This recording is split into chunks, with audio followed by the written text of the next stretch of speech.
bienvenidísimos a un nuevo capítulo de Mi Otro Yo. Soy Cata Tuane y soy la conductora de este podcast. Este capítulo para mí, sin duda, es uno de mis favoritos. Es un capítulo realmente especial para mí, espero que también para ustedes, porque el invitado de este capítulo es nada más y nada menos que mi papá, Ricardo Tuane. Yo desde que partí con el proyecto del podcast siempre quise entrevistarlo. Yo siempre he considerado a mi papá un curioso, un explorador de la vida sumamente perseverante. Mi papá es doctor, pero además tiene un programa en la radio y ha tenido muchísimos emprendimientos. La gran mayoría de ellos, créanlo o no, han fracasado. Durante este capítulo, mi papá nos contó sobre su historia de vida, sobre su infancia, su vida en el colegio, en la universidad y cómo, a pesar de haberse titulado como médico, después nace en sí una curiosidad, unas ganas de explorar la vida que lo hacen emprender en distintos ámbitos. También hablamos acerca de sus aprendizajes, acerca de sus fracasos, acerca de reflexiones de la vida, del propósito de la vida y cómo el amor es lo más importante. Este capítulo está buenísimo, es muy inspirador, es una conversación muy cercana, muy humana, muy transparente y realmente es una entrevista muy poderosa. Como les digo, por lejos uno de mis capítulos favoritos, no se lo pueden perder. Espero que a todos les guste tanto como a mí. Ahora sí que sí, sin más preámbulos, aquí comienza Mi Otro Yo.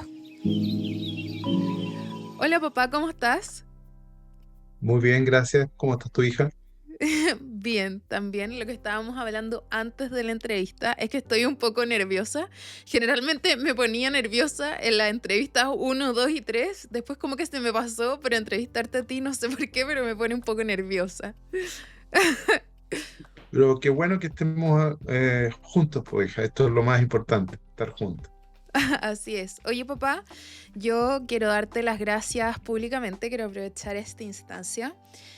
Darte las gracias porque me acuerdo que cuando se me ocurrió la idea de hacer un podcast y un poco cambiar mi estilo de vida, dedicarme 100% a la abogacía, ahora hacer un mix entre hacer este podcast y dedicarme a la abogacía, me acuerdo que una de las personas que más me daba nervio decirle como, voy a hacer esto, voy a hablar en un podcast de bienestar, quiero hablar de salud mental, quiero hablar de la felicidad, de las emociones, de la vulnerabilidad. Me da mucho miedo decirte porque yo dije, quizás, no sé, va a pensar que estoy desperdiciando mi talento profesional o qué sé yo, me da mucho miedo. Pero desde el principio, desde el primer momento que te dije, me apoyaste en un 100%, nunca me juzgaste, nunca dijiste, oye, pero esto es tan distinto a tu carrera, es algo nada que ver, sino que siempre estuviste ahí para mí, de verdad que lo valoro mucho. De hecho, yo creo que gracias a tu apoyo fue como que cuando tú me dijiste, ok, yo dije, ya, entonces está todo bien, vamos, démosle. Así que nada de esto sería posible sin ti, así que muchas gracias, papá. No, hija, al contrario, soy yo quien agradece el que confíes en mí. Pero al mismo tiempo, no tiene que tener miedo usted de estas cosas, oiga. Y relájese, sé que está con el papá. Sí, es verdad, pero igual da miedo porque sí o sí la gente juzga y opina, entonces, pero bueno, teniendo tu apoyo, el de mi marido, el de mis cercanos, ya está todo bien. Oye, papá, qué rico que puedes estar aquí con nosotros y que te hiciste un tiempito en tu apretada agenda para estar aquí con nosotros. Bueno, nosotros igual nos vamos a ver el viernes y el fin de semana, pero aquí en el podcast, porque yo siempre he pensado que tu historia de vida es muy interesante, no solamente tu infancia, no solamente tu época universitaria, sino que también después tu vida profesional. Si yo también me atreví un poco a hacer este cambio y a estar combinando estas dos cosas, fue porque vi en ti todo este multifacetismo, digamos, de ser doctor, de ser empresario, de estar en la radio, pero no quiero adelantar más y prefiero que lo cuentes tú. Y vamos a partir desde el principio para que de alguna manera los auditores puedan entender cómo te forjaste y de dónde sacas tu personalidad, tus rasgos y tu garra. Así que papá, cuéntanos un poquitito de tu infancia. Agradezco profundamente la pregunta, Cata, pero más te agradezco el espacio que das en este instante, porque si hay algo que me pone feliz es tener la oportunidad de estar contigo, de estar con tus hermanos y sentirme profundamente orgulloso de ustedes. la infancia mía tiene dos canales paralelos, dos carriles paralelos. Una de profundo amor incondicional de parte de mi madre y también de mucha carestía de orden económico o de Ujú. orden incluso social también, te diría yo. Pero eso fue siempre ni siquiera un obstáculo, te diría yo, fue lo que me permitió enfrentar el día de mañana todas las circunstancias que a uno en la vida siempre le tocan.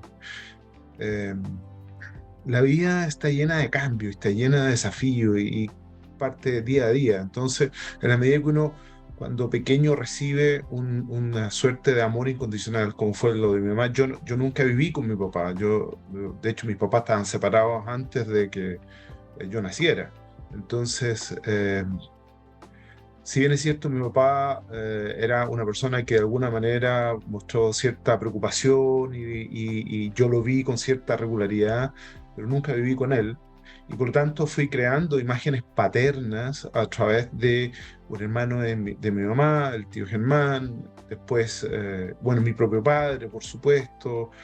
eh, Después incluí el segundo marido de mi mamá, que estuve con mi mamá solos muchos años, pero después mi mamá se casó y ahí vinieron unos hermanos chicos. Pero en realidad la historia, Catita, no es tan distinta a la historia que todos les toca vivir, que son historias, ¿no es cierto?, muchas veces de luces, muchas luces y de algunas sombras. Y yo creo que la principal luz que yo tuve es haber contado con muchísimo amor. Y eso te diría que te prepara para el día de mañana enfrentar las circunstancias, porque como yo siempre digo, uno tiene que ir poniendo amor en los niños, porque los hijos son una bendición, y uno va poniendo amor ahí, porque es como una cuenta corriente en la cual uno va generando ahorros, y después cuando vienen los problemas, uno puede acudir a esos ahorros que son de amor y te permite enfrentar las situaciones complicadas que vienen en la vida. Entonces, yo diría que mi infancia fue una infancia como probablemente la gran mayoría de la gente de mi edad, colegio público, apretados económicamente, en un país que era muy distinto al de hoy, mucho más pobre, eh, infancia con pantalones parchados, por supuesto, eh, con zapatos más grandes que hay que ponerle papel de diario, porque uno se lo compraba 3 o 4 números más grandes y tenía que curarte 3, 4 años el zapato. Y, pero esas cosas al final son pequeñas cosas materiales que te permiten fijarte en las cosas que son realmente importantes y te das cuenta que las cosas materiales al final del día no tienen ninguna trascendencia. Qué lindo lo que estás diciendo y me encanta que hayas hablado del amor porque eso es algo que tú siempre nos has repetido mucho. Podemos no tener cosas materiales, pero aquí nunca va a faltar el amor y yo creo que esa es una de las claves y al final eso es lo que uno más rescata. Y desde esta infancia, bueno, nosotros ya algo adelanté en la introducción de este capítulo. Tú desde esa infancia después estuviste en el colegio, ¿verdad? Y después decidiste estudiar medicina. ¿Por qué medicina? Eso es una historia un poco extraña, ¿no? Yo estudié en una escuela pública, en la escuela 18. Después di un examen. En esa época, si tú querías entrar a algún colegio público mejor, como el Instituto Nacional, tenías que dar un examen.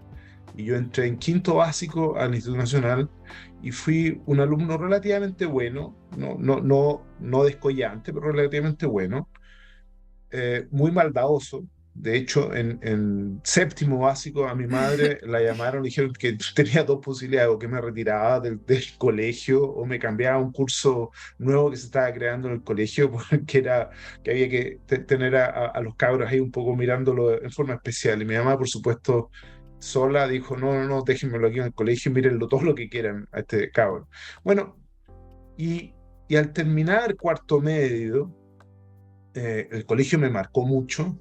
El colegio era muy exigente, pero además tenía esa cosa maravillosa que te permitía compartir con gente de todas partes y de distintas vivencias, distintos orígenes, y te permitía entender que el mérito era súper importante. Entonces, termino cuarto medio con un promedio de notas bueno en esa época y doy la prueba y todos mis compañeros me dicen, oye, con tu nota postula para medicina, pero yo quería estudiar derecho en realidad. ¿En Yo, serio? yo siempre yo había pensado en que yo iba a estudiar derecho. Y en ese año, justo ese año en particular, tú postulabas a ciegas. ¿Cómo es Y yo así? postulé sin saber tu puntaje. O sea, Mm. tú no tenías idea de tu puntaje y tú postulabas y quedabas en lo que quedabas y después no había forma. Bueno, y yo teniendo la certeza de que no iba a quedar en medicina, porque entraba muy poco a medicina, no, estamos hablando de una época en que no estaban todas las universidades que hoy día, habían 4 o 5 universidades y eso era todo. Y yo postulé a medicina y después postulé a derecho, teniendo la certeza de que en medicina no quedaba.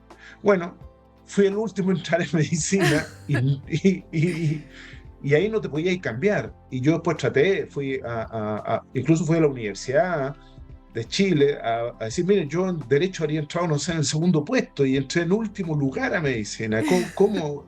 Y las reglas eran las reglas, así que entré a estudiar medicina.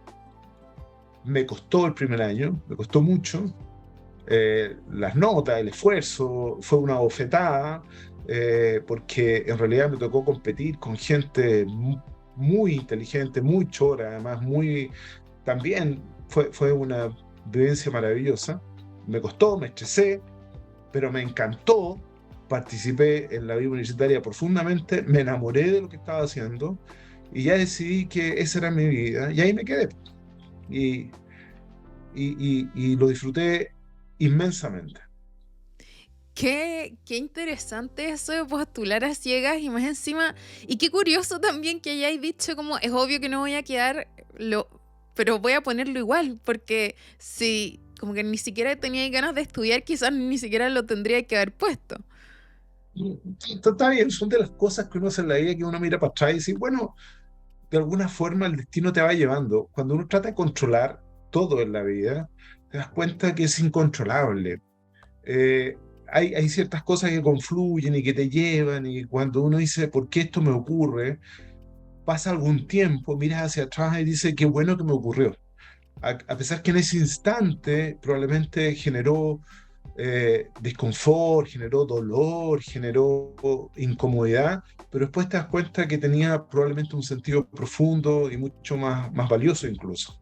Entonces, al final del día, si miro hacia atrás, probablemente habría sido, yo creo, me habría encantado también el derecho. La verdad que probablemente una dificultad de personalidad, yo no podría dedicarme absolutamente nunca a una sola cosa. Necesito, por curiosidad, estar explorando, aprendiendo de otros, interactuando con otros. Y la medicina es maravillosa y es muy demandante. Sin embargo, igual para mí era necesario explorar otros mundos. Y yo creo que con el derecho me habría pasado exactamente lo mismo. Como me está pasando a mí.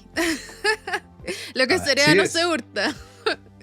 así es. Oye, papá, entonces ya vimos que tuviste una vida universitaria muy activa, que entraste a una carrera que tú al principio, ¿qué es lo que estoy haciendo? Pero después fuiste encontrando tu lugar y te gustó. ¿Qué pasó cuando sales de la universidad? En la universidad, en esa época, estamos hablando del gobierno militar, estamos hablando de una situación universitaria distinta a la de hoy día. Había menos libertades, pero también habían otras seguridades, habían tiempos complejos. Bueno, yo fui dirigente estudiantil Ujú. en esa época y participé muy activamente, organizamos cosas solidarias, hubo mucha vida universitaria. Además fui ayudante alumno, participé en cosas científicas, entonces al momento de salir, que fue el año 84, imagínate, tú no estabas en los planes todavía. El país era un país muy pobre, había muy poco trabajo. De hecho, en esa época había lo que se llama el PEM, el Plan de Empleo Mínimo, o el POG, el plan para jefes de familia, que tú salías y postulabas y te daban un sueldo mínimo para poder comer. era una situación totalmente distinta a hoy día. Entonces, cuando yo salí, las oportunidades de trabajo eran bastante pocas. Sin embargo, tuve la suerte de poder quedarme en el hospital, cosa que era rara en ese instante, pero tuve la fortuna de poder hacerlo. Hice una beca de ginecología, me quedé trabajando, me quedé haciendo clases, me quedé haciendo investigación y también desarrollando otras cosas simultáneamente.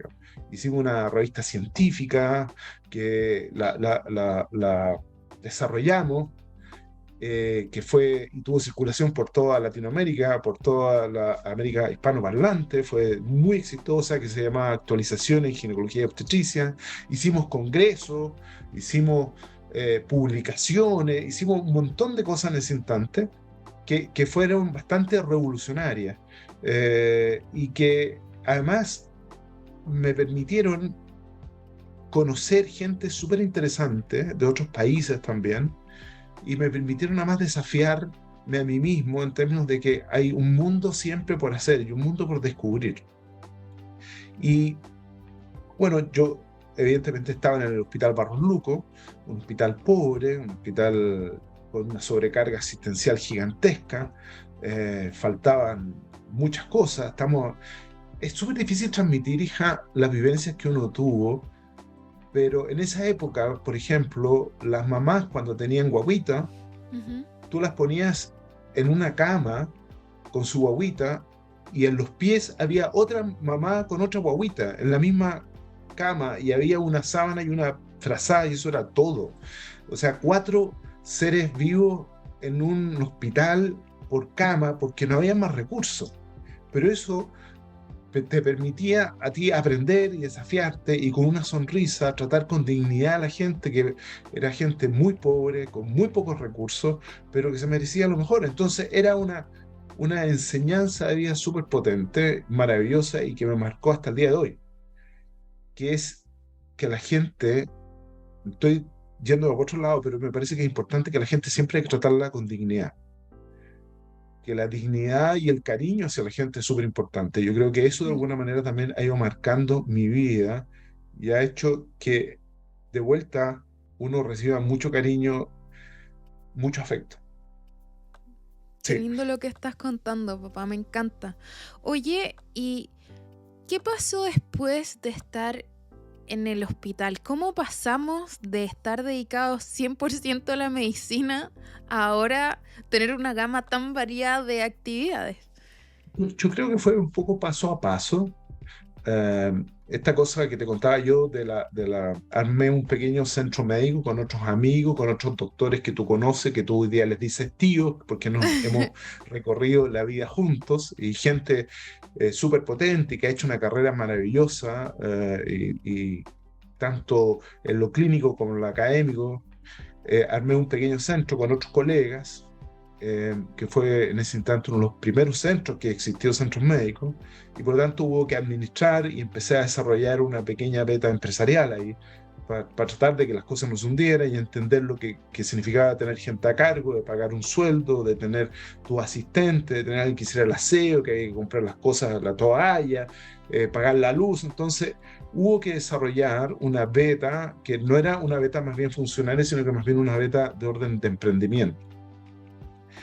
Y al poco andar de eso, me llamaron de una casa farmacéutica que estaba recién partiendo en Chile, si yo quería ayudarlos desde el punto de vista médico.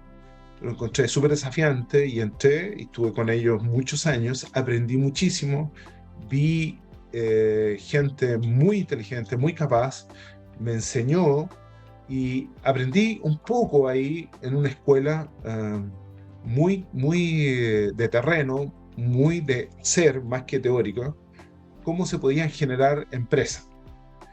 Y ahí empezaron las cosas a surgir una tras otra, muchos fracasos, hubo muchas ideas entretenidas que surgieron, y mientras tanto, tú probablemente te acuerdas, cuando yo estaba en Buenos Días a Todos, tuve como 10 años en Buenos Días a Sí. Todos. Entonces, eso generó una vitrina muy importante desde el punto de vista de los pacientes, y yo tenía muchísimos pacientes en ese instante, y y por lo tanto no tenía mucho tiempo para dedicarme a la cosa, y además empezaron a llegar los niños, que fueron ustedes, y hubo responsabilidades, entonces fue una cosa un poco híbrida al tiempo, mucho trabajo, muchísimo trabajo, muchas horas, durante muchos años trabajando desde, no sé, de las 8 de la mañana hasta las 12 de la noche, tú lo sabes, Sí, lo sé. incluidos sábados y domingos, muchos años trabajando así. Eh, y hubo poco tiempo para desarrollar esta cosa de emprendimiento que me encantó, que la encontraba maravillosa. Y después cuando empecé a dedicarle tiempo, fue cuando en algún momento hay una cosa que me marcó. Un profesor mío, que ya probablemente en esa época tenía la edad que tengo yo hoy día, se acerca y me dice lo siguiente, me dice, Ricardo, tú tenés unas vetas algo distintas a las que somos todos los médicos. Aprovecha esas vetas porque si no vas a terminar como yo haciendo turno a los 60 años y eso te va a destruir la vida. Y yo a este profesor lo admiraba mucho porque me había enseñado mucho en medicina y era muy respetable para mí y eso me hizo mucho sentido. Dije, tengo que hacer cambios en la vida eh, hay que explorarla. Y ahí, en ese instante, acorté la consulta a la mitad, o sea, corté la consulta a la mitad y dediqué tiempo a explorar otras cosas, sabiendo que económicamente, evidentemente, estaba mucho más apretado porque tenía menos ingresos, pero me permitió en ese instante invertir en distintas cosas que son un poquito las cosas que hago hoy día, que tomaron muchos años desarrollarse, pero que hoy día hago. Cacha que hay dicho muchas cosas muy interesantes y quiero volver una a una de ellas. La primera de ellas es que tú dijiste que durante muchos años, y a mí me consta porque recuerdo que llegabais muy tarde en la noche y nos dabais un besito, nos contabais un cuento para acostarnos, pero muchas veces ya estábamos durmiendo. Trabajaste muchos años de 8 a 12 de la noche, cosa que yo he tratado también de imitar en mi vida profesional hasta que el año pasado que me pasó la cuenta, digamos. Pero de esos años, ¿te arrepientes de haber trabajado esa cantidad de horas o te arrepientes quizás de no haber, por ejemplo, estado más tiempo con nosotros chicos? ¿O qué lecciones tomas tú de haber hecho ese gran sacrificio al final, que no solamente es en términos de tiempo, sino que también, o por lo menos, no sé si te habrá pasado a ti, pero lo que me pasó a mí fue que uno sacrificia no solamente física, mentalmente, sino que también en temas de relaciones, porque al final, como que de lunes a domingo lo que uno hace es trabajar y deja un poco de lado a la familia, a los amigos y a uno mismo. Sí. Ahora, cuando los años pasan y uno mira con la perspectiva del tiempo, uno comienza a aquilatar los errores. Las canas, de alguna manera, increíblemente empiezan a traerte, no sé si sabiduría, pero empiezan a traerte, porque eso sería algo presuntuoso decir sabiduría, pero te empiezan a traer de alguna forma comprensión de las cosas. Y probablemente, si hay un error que cometí, es que me aboqué durante demasiado mi trabajo y probablemente descuidé el contacto con la familia en general.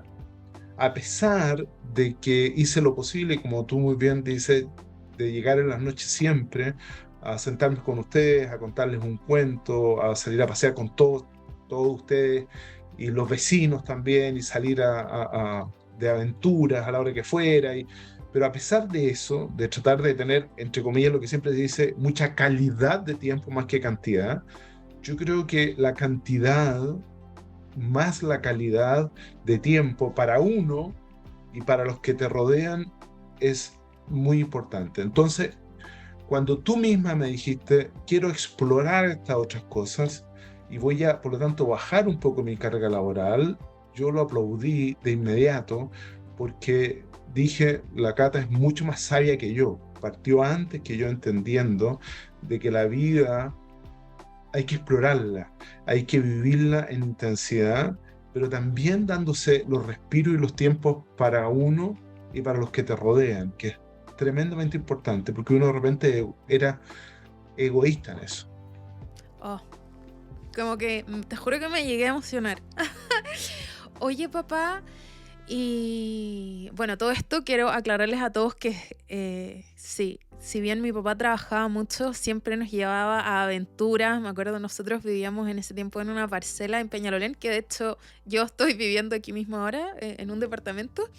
Y con mis amigos siempre nos acordábamos que íbamos, que subíamos cerros, que encontrábamos serpientes, nos encontrábamos con vacas, así salíamos a caminar con palos. Así que fue una infancia muy linda. Así que muchas gracias, papá. Oye, entonces, ¿cómo se hace un poco, volviendo a este equilibrio de vida-trabajo, para lograr avanzar profesionalmente, pero también tener tiempo de calidad para uno mismo? Porque hoy ya estás bastante más equilibrado. Si bien tienes hartas cosas, sí estás manejando tener mucho más tiempo del que tenías antes. De hecho, estamos aquí grabando un día de semana en la tarde.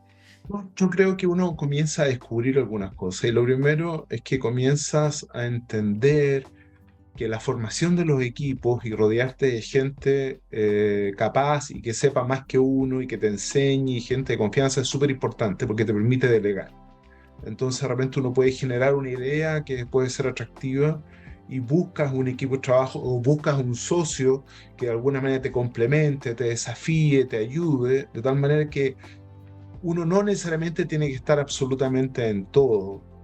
Eso uno lo aprende con el tiempo. Porque habemos algunos que teníamos la obsesión de que cada cosa había que hacerla uno y solo uno porque uno era capaz de hacerlo, pero uno con el tiempo se da cuenta que no es así y que hay mucha gente más capaz, más inteligente y más preparada que uno para hacer todas las tareas. Entonces, ese entendimiento, mientras antes llegue, mucho mejor.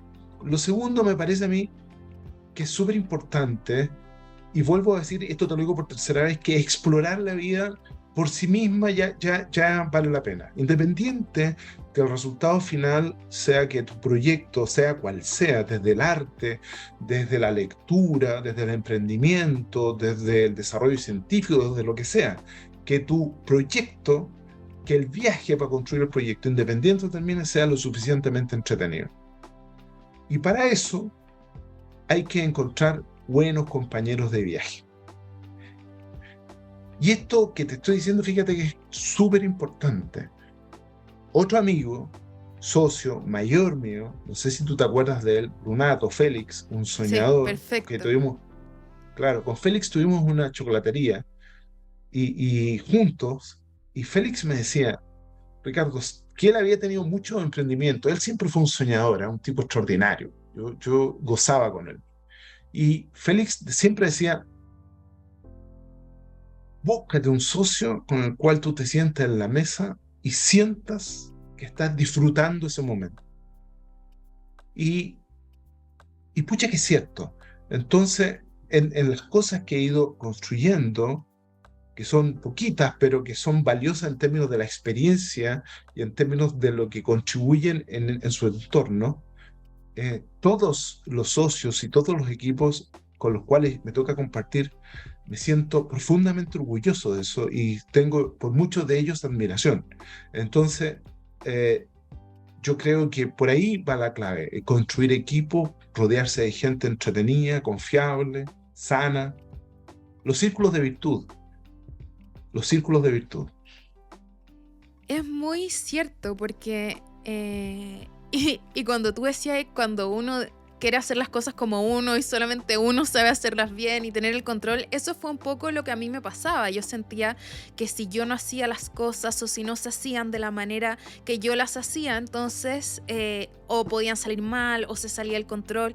Pero eso es un camino que uno, te carga mucha responsabilidad y dos, también es bien solitario porque no dejáis que muchas personas entren, que muchas personas opinen o que te ayuden. Entonces para mí también, ahora que afortunadamente puedo tener este equilibrio, dedicarme al podcast y a mi carrera, para mí también ha sido súper clave rodearme de socios que sepan más que yo, que me puedan enseñar en quién confiar y también hacer un equipo, tener un equipo en quien poder delegar las cosas y en el fondo crear también equipo. O sea, no basta solamente, creo yo, para que experiencia o para tener una vida equilibrada solamente en delegar, sino que tienes que generar equipo para que en el fondo esas personas también te apoyen, y cuando uno quizás esté más ausente, por ejemplo, yo quiero dar las gracias aquí públicamente a mi equipo, a Diego, a Nico, a Marcelo, a la Tati, porque yo cuando estuve con COVID, o sea, gracias a que formamos un equipo y estamos todos súper unidos, las cosas siguió funcionando. Entonces,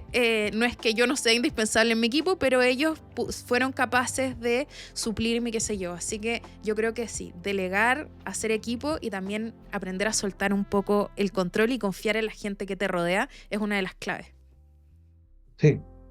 Y, y los círculos de virtud, hija, y te lo vuelvo a repetir, los círculos de virtud significa que de alguna manera, cuando tú te paras en la vida, eh, desde los sentimientos positivos, Sí, no significa que no seas exigente, no significa que no pongas límites, que no rayes la cancha, pero si tú las cosas las haces desde el sentimiento positivo, no desde el daño al otro, no desde la humillación a otro, no desde la envidia o desde el rencor, sino que desde sentimientos positivos, más temprano o más tarde, tus círculos responden en el mismo patrón.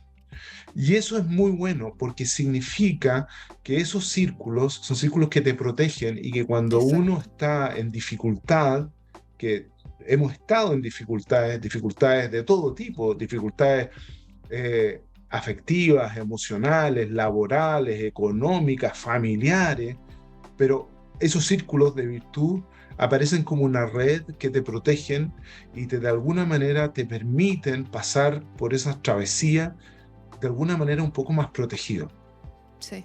Los círculos de virtud son muy importantes. Si yo pudiera decirle a la gente cómo pasar por la vida mejor, piensen en los círculos de virtud, siempre. Sí, yo también estoy de acuerdo. Creo que no solamente basta con el equipo, como decía, sino que eso, generar ese círculo de virtud que va más allá un poco del trabajo, que va como una conexión más personal, como humana, a nivel humano.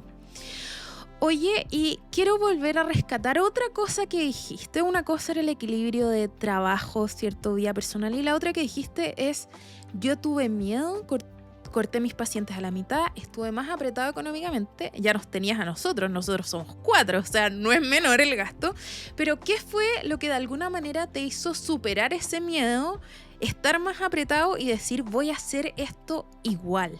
¿Lo que te dijo tu profesor o ya venía adentro algo surgiendo? Yo creo que de alguna manera lo que me dijo mi profesor en ese instante lo que hace es reafirmar un sentimiento interno profundo que existía y eso es como la palanca que finalmente genera el movimiento. Y, y de alguna forma lo que yo quería, vuelvo a explorar en la vida, el sentir que al mirar hacia atrás, decir, bueno, lo intenté, fracasé, exploré, lo viví, lo sentí, lo lloré, lo reí, pero lo hice. Porque también ya en esa época había empezado a haber gente mayor que yo, que lo conocía tanto o en la medicina o en el círculo de amigos, qué sé yo, que frente a una circunstancia límite en la vida, todos se quejaban siempre, siempre se quejaban de las cosas que no hicieron, Mm, de lo que no intentaron, de lo que no exploraron, de lo que no soltaron. Siempre había de algo que no hicieron, no de lo que hicieron. No había una queja, nadie se quejaba, mira, en realidad me volvería atrás y no habría hecho. No, habría hecho esta otra cosa, había explorado más. Entonces, de alguna forma, yo quería eso, explorarlo, eh, quería sentir que se podía. La Mimi, tu abuela, mi madre, era una mujer muy adelantada a los tiempos. sí. Eh, tú lo sabes, ella era una probablemente adelantada 5 generaciones en su época. Y, y ella siempre decía que la vida había que vivirla profundamente y en amor, siempre. Yo en amor, digamos. Y, pero que la vida había que vivirla, y que había que intentarla, y que había que explorarla, y que había que equivocarse, y que había que levantarse. Tú no sé si te acuerdas, hija, pero cuando la Mimi falleció, y esto voy a abrir un espacio de corazón porque estoy con mi hija, y lo abrí cuando la Mimi falleció, yo conté la historia de cómo era la Mimi con nosotros, conmigo en particular. Mis hermanos mayores no vivían, porque da lo mismo, pero no vivían con nosotros, yo vivía solo con la Mimi. Y habían unos cabros que me hacían bullying, que eran Sí. varios hermanos, ¿te acordás, no? Que me hacían bullying. Y yo un día voy pasando, yo he tenido 10 años, voy pasando y ya, y me pegaban y para mí era un dolor gigantesco. Y voy corriendo a la casa y golpeo abre la Mimi y me ve llorando y me dice, ¿qué te pasa? Me dice, que otra vez me están haciendo bullying y me van a pegar y yo no quiero más, qué sé yo. Y ella me dice, la Mimi dice, esto se acaba ahora. Y sale ella y yo me quedo escondido en el baño de la casa, en el baño que teníamos en la casa. Y pasa lo que es para mí una eternidad. Y yo pensaba, para mí, que mi mamá, que era una leona, había salido a enfrentar a estos cabros. Bueno, y llega la mamá y me dice, ya, está todo resuelto, tienes que salir a pelear. ¿Qué le digo yo? Me da ¿cómo es ir a pelear, mamá? Sí, me dice, esto se acabó. Tú vas a enfrentar tus problemas de una vez. No quiero verte jamás volver a huir. Y me sacó a rastra a la calle a pelear, y había en ese instante la Mimi llamado a otras mamás del barrio para que fueran testigos del round que iba a haber. Bueno, me dieron como bombo en caja, por supuesto, lo pasé mal, chocolate en las narices, pero, pero nunca más me hicieron bullying y aprendí una lección muy potente, que hasta el día de hoy, a mi edad, la estoy contando, que es en la vida los problemas se enfrentan, no se huye de los problemas. Y eso, hija, tiene que ver un poco con esto del por qué tu padre es un poco especial en términos de por qué hace tantas cosas distintas. Porque tiene que ver con eso, porque la vida se enfrenta. La Me vida encanta. es única. Me encanta lo que estás diciendo. Y de todos los emprendimientos que has tenido, que yo me acuerdo de varios, por lo menos 2 chocolaterías, no sé cuántas revistas, no sé qué más hay por ahí, hartos fracasos, hartos éxitos también. ¿Qué fue lo que te hacía levantarte tras esos fracasos y qué fuiste aprendiendo de eso? Mira, el éxito no enseña, fíjate, el éxito te adula, el éxito te acaricia, te genera una suerte de sensación muy particular en el corazón, pero no te enseña al final. Lo que te enseña es el fracaso, en términos de no volver a repetirlo, qué aprender, qué errores no volver a cometer. Y de alguna forma, probablemente por mi estructura de personalidad, yo sentía que los fracasos, que no fueron pocos, eh, tenían una razón de ser. Y en muchos de ellos, la razón de ser del fracaso era mis equivocaciones. Pero con el tiempo uno comienza a desarrollar un instinto, un olfato, y por lo tanto, lo que en ese instante fueron fracasos, hoy día han permitido que esos fracasos no se vuelvan a repetir y los errores sean menores, y por lo tanto uno pueda de alguna forma decir, yo soy capaz de enfrentar una situación de emprendimiento con relativo éxito gracias a que he tenido mucho fracaso. Sí, es verdad, de los éxitos no se aprendes. Y la sensación que dura del éxito tampoco es tan, o sea, dura tanto tiempo. Es más bien pasajera. Es rica, pero es pasajera. Qué interesante lo que estás diciendo. Y si es que tú pudieras volver atrás a estos inicios de tus emprendimientos, a estos inicios de tus ganas de explorar la vida, ¿qué le dirías a ese Ricardo de, qué sé yo, de 20, 25, 30 años atrás? Le diría, sé un poco más paciente, pregunta más, sé más humilde, porque el costalazo va a venir de todas maneras. Le diría, rodéate de gente más potente que tú, más inteligente que tú, porque al final uno lo aprende eso y al final lo hace y uno trata de que en la mesa en que uno está sentado el resto sepa más que uno lo que estamos conversando, porque significa, si uno es el que sabe más, algo malo está funcionando ahí. Me encanta. Y ¿sabes qué? No eres la primera persona que está en este podcast que dice eso, que en verdad es muy importante rodearse con personas que sepan más que uno para poder estar siempre en constante aprendimiento.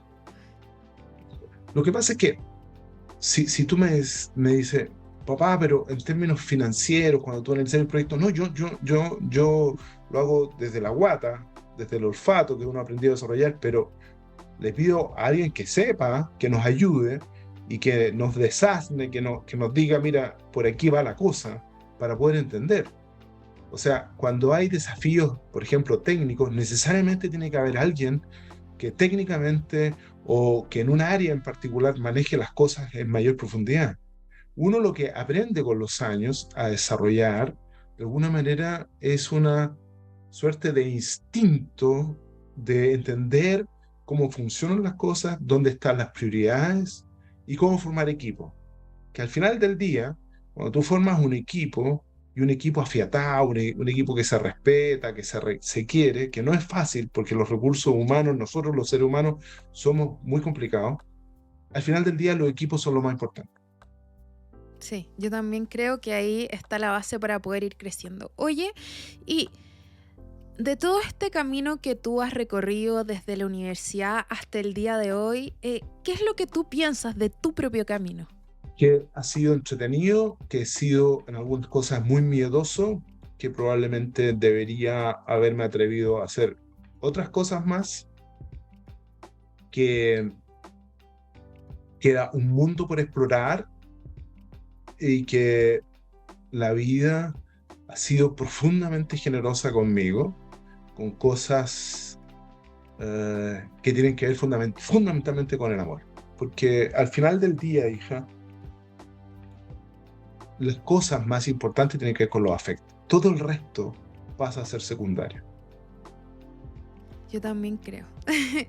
Oye, papá, y ya pensamos, ya me dijiste lo que pensabas de tu propio camino, pero ahora quiero preguntarte sobre los aprendizajes. Si podrías compartir con nosotros cuáles han sido tus mayores aprendizajes de este camino que has recorrido. Que uno tiene que tratar en el camino. Mira, por lejos, yo creo que la mayor característica de las personas que han tenido éxito en algo, ya sea en el arte, ya sea en la familia, en la relación de pareja, en un emprendimiento, en las comunicaciones, por lejos, la perseverancia y la tenacidad es el eje central, más que la inteligencia, más que el talento, más que el nombre, más que los contactos, más que el color de piel, más que la religión. La perseverancia y la tenacidad. Y cuando me miro, si tú me dices, papá, ¿cuáles serían como tus características así sobresalientes? Que soy profundamente perseverante y soy muy tenaz. Probablemente eso ha hecho que empuje cuando otros sueltan y dicen, no, esta cuestión ya no da para más, no quiero más, pero yo sigo empujando. ¿Por qué? No lo sé. Me brota, viene desde dentro, no lo sé, pero es así y me encanta. A mí también me encanta, papá. Y es algo que yo también he aprendido de ti y me gusta mucho. Oye, papá, ¿algo más que tú quisieras compartir con los auditores que nos están escuchando? Sí, mira, es como súper difícil entregar consejos, sugerencias de vida, pero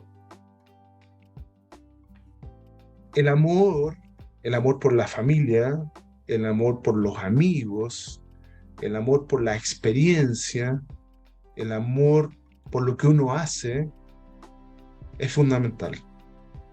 Eh, no hay que buscar en la vida algo para que te haga feliz. Uno tiene que entender que tiene que aprender a ser feliz con lo que está haciendo, con el camino. Eh, y ese camino puede ser perfeccionado, o puede ser distinto el día de mañana, o puede ser cambiado. Pero uno no puede esperar que al final del camino ahí se puede traer la felicidad. El camino en sí mismo, el viaje, la construcción de la experiencia debe ser lo suficientemente placentera. No significa en términos de que estés riéndote, sino que placentera en términos de que lo que hagas te sientas orgulloso de lo que estás haciendo, te sientas realizado de lo que estás haciendo, sientas que te hace sentido y sientas que tiene un propósito, que puede ser un propósito tan potente como el ganarte el sustento, que no hay nada más importante que llevar el legítimo sustento para uno y para los suyos, o para realizarse al más alto nivel intelectual, por ejemplo. Pero cualquiera sea el propósito, que ese en sí mismo sea lo suficientemente placentero, en términos de que uno esté contento con lo que está haciendo. Y esta iba a ser mi última pregunta, pero es que dijiste algo tan interesante que quiero volver a algo. Tú hablaste de propósito y hoy, a tus más de 60 años, no vamos a delatar tu edad exacta. ¿Cuál Ya me crees quedaron los tú? leones ya. ¿Cuál crees tú que es el propósito de esta vida? Yo creo que un poco tiene que ver, volver a los clásicos griegos, si tú quieres, aristotélico, la felicidad, pero la felicidad no como un sentido de euforia, sino como un sentido de paz interior, de que la vida tiene un sentido y un propósito y un accionar que está basado no en la obtención o concreción de metas, sino que está basado fundamentalmente de nuevo en el afecto, en el pertenecer, en el sentir que eres uno con otros, en el sentir de que hay un respeto, de que hay una convicción de que lo que estás haciendo tiene un sentido para ti y para otros. Qué lindo el mensaje. Y para cerrar, ya que el propósito es la felicidad, ¿eres feliz? Profundamente.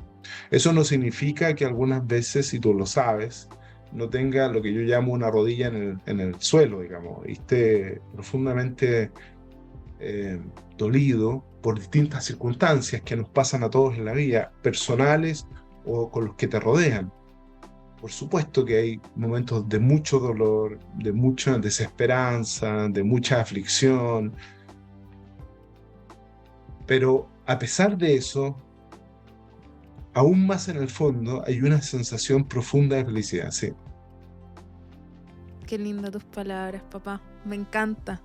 Y eso también yo creo que tiene que ver con lo que decías al principio, para cerrar el círculo de una manera muy bonita, con lo que decías al principio, lo que decía la abuelita Mimi. Yo creo que ese sentido también de felicidad lo da esta cuenta de ahorro de amor infinito que uno lleva guardado adentro y que te dan lo que te rodean, y también amor que uno mismo va produciendo y entregando al resto.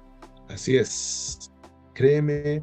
Además que desde el punto de vista médico, hija, el amor genera cambios corporales, cambios, te mejora tu sistema inmunológico, te mejora tu sueño, te mejora tu capacidad de reflejo, te mejora tu capacidad de concentración. Eso está medido.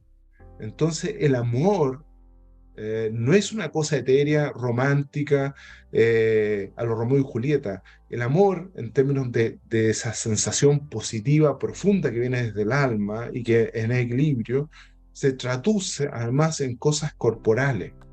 Entonces, si todos nos amáramos un poco más, si la gente sintiera que ellos son únicos, que cada uno es único e irrepetible, y por eso ya son valiosos, profundamente valiosos, probablemente el mundo sería un mejor mundo y la gente andaría con menos dolor caminando. Yo creo que hay mucha gente que está en soledad, mucha gente que no se quiere porque no los quisieron cuando niños, y eso es triste, Por eso que el amor es importante, sobre todo cuando los niños son chicos.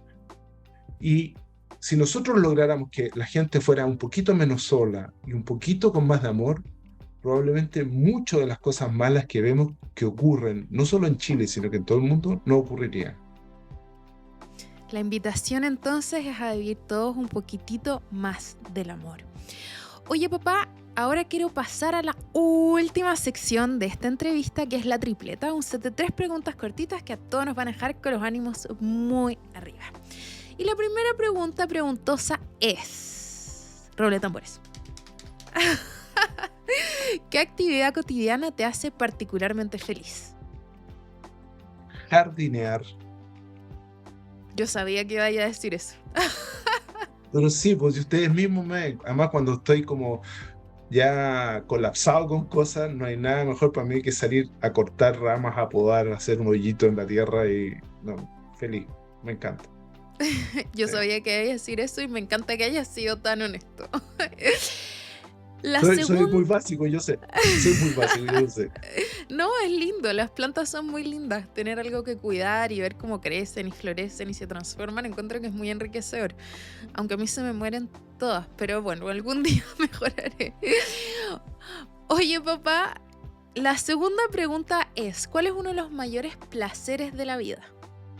Estar con la familia, lejos, lejos. No hay nada que se le compare a eso. Me Estar con encanta. todos ustedes. No hay Oh, nada que se le compare a eso. gracias, papá. Para mí también es un placer estar contigo, para que lo sepas.